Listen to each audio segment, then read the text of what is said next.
Oke.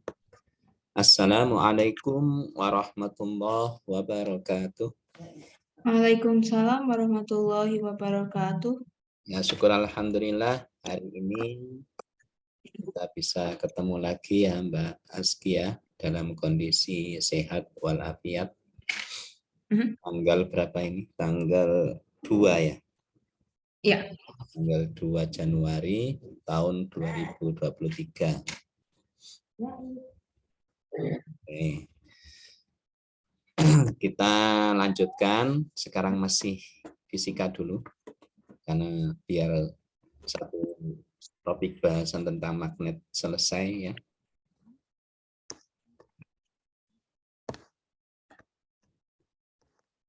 Oke, sekarang yang terakhir ini bahasan tentang manfaat medan magnet. Ya.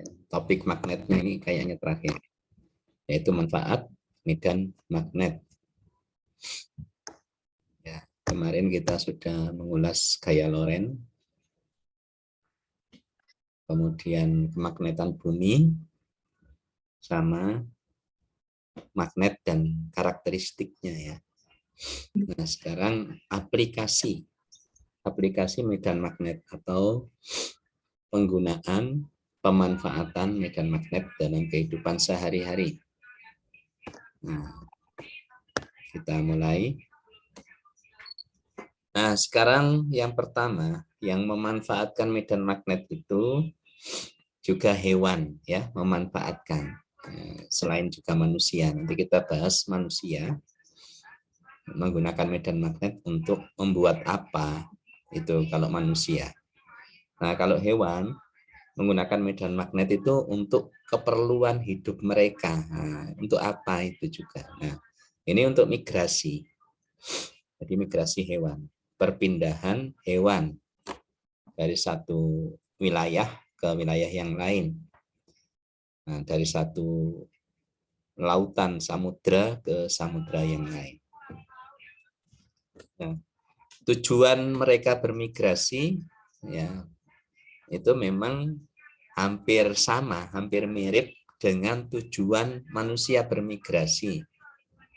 Manusia kan juga berimigrasi ya Mbak ya. Ada emigrasi, Ya. ada imigrasi, ada apa lagi? Transmigrasi, ada urbanisasi, iya kan? Ya. Itu migrasinya manusia. Nah, tujuan mereka, hewan ini bermigrasi, ya mencari sumber-sumber makanan untuk mencukupi kebutuhan mereka. Ya, nah, di samping untuk mempertahankan hidup di lingkungan yang lebih pas, lebih cocok dengan mereka. Nah. Oke, sekarang kita bahas ya. Tidak semua migrasi hewan itu menggunakan medan magnet. Jadi yang kita bahas ini adalah migrasi hewan yang dalam migrasinya menggunakan medan magnet bumi terutama. Ya, medan magnet bumi. Kita juga tahu banyak hewan yang bermigrasi ya. Ada anjing laut, ada apa macam-macam banyak ya. Ada burung juga bermigrasi. Yang kita bahas sekarang yang pertama migrasi burung. Nah, yang memanfaatkan bantuan medan magnet bumi di dalam migrasinya untuk burung, contohnya burung layang dan burung elang. Ya, ini karena di dalam tubuhnya itu dibekali oleh Allah dengan partikel magnetik. Nah, jadi di matanya sama otaknya. Jadi di matanya itu ada kriptokrom, ya, ada senyawa kimia namanya kriptokrom, CRY2, CRY4 itu. Nah, dengan adanya senyawa itu, burung ini bisa melihat medan magnet bumi. Itu Mbak, luar biasanya itu. Manusia bisa nggak melihat medan magnet bumi? Nggak bisa. Nggak bisa. Burung bisa. Dengan adanya senyawa kriptokrom tadi, CRY2 atau CRY4 di matanya. Jadi ketika melihat dia mampu, oh itu medan magnet bumi.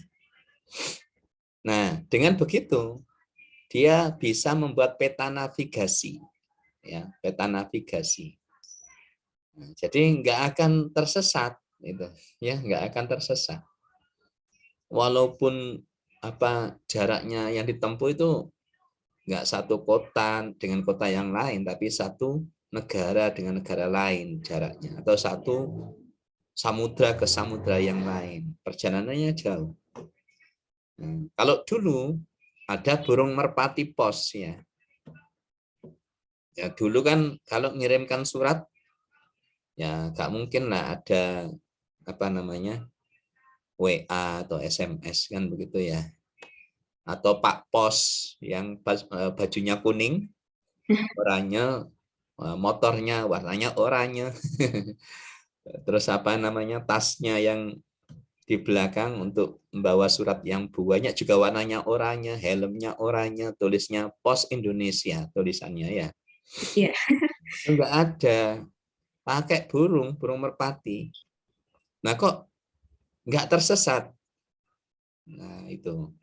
Jadi dia mampu, punya kemampuan membuat peta navigasi dengan memanfaatkan medan magnet bumi. Jadi dia bisa melihat medan magnet bumi itu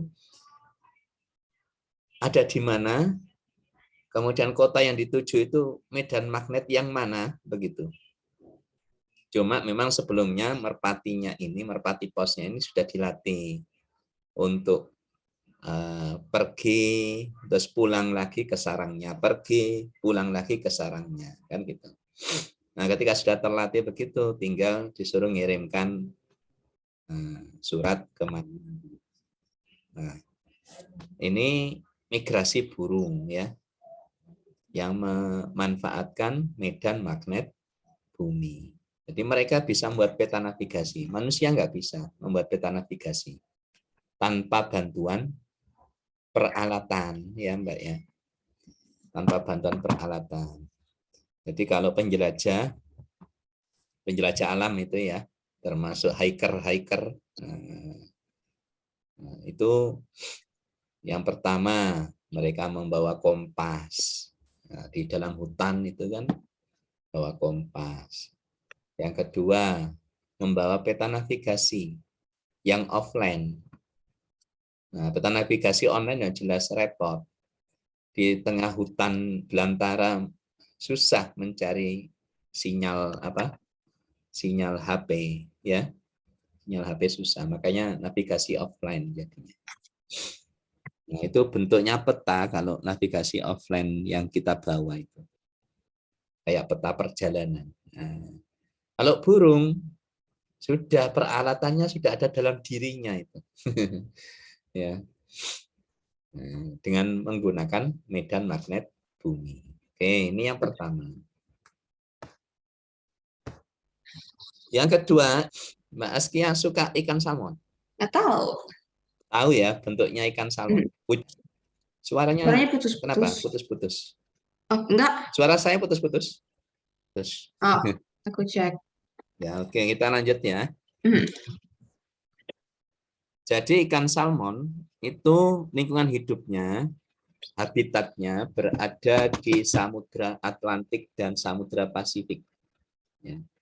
Di Samudra Atlantik dan Samudra Pasifik. Kalau Samudra Pasifik itu yang memisahkan benua Asia dengan benua apa, Mbak? Kalau Samudra Pasifik.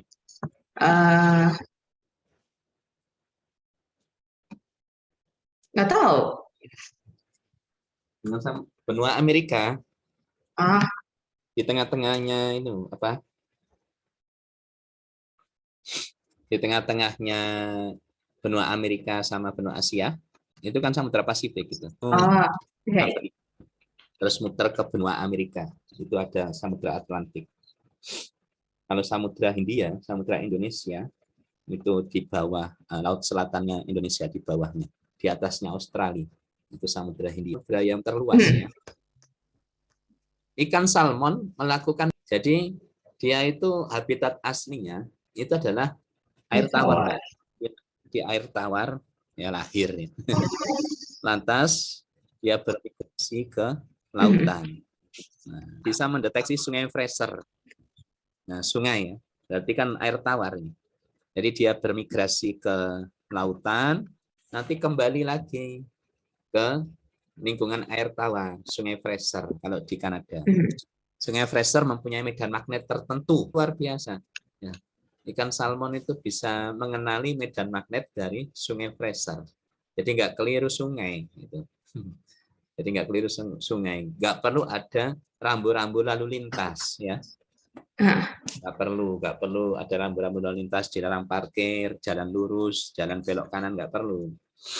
Nah, jadi mereka sudah hafal dengan ciri khas medan magnet Sungai Fraser. Karena medan magnet, ya lo di pembahasan kayak Loren kemarin, itu kan satuannya apa? Medan magnet kemarin F sama dengan bil sinus theta itu. Satuannya Tesla. Apa kemarin?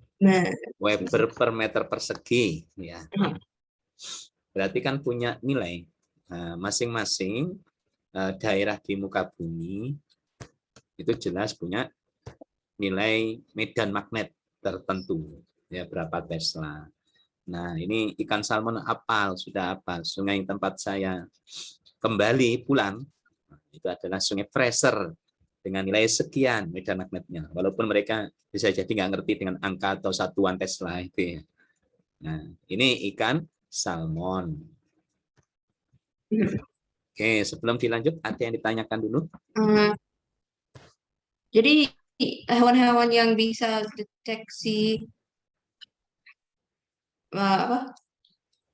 medan magnet bumi itu cuma ikan dan burung aja. Oh, ya, ini ada lagi nanti ya. Ini masih ditampilkan 2. Tapi ya nggak semuanya tampil di sini. Kalaupun memang lebih dari yang ditampilkan ya, keterbatasan ruangan ya dan waktu, keterbatasan ruang dan waktu.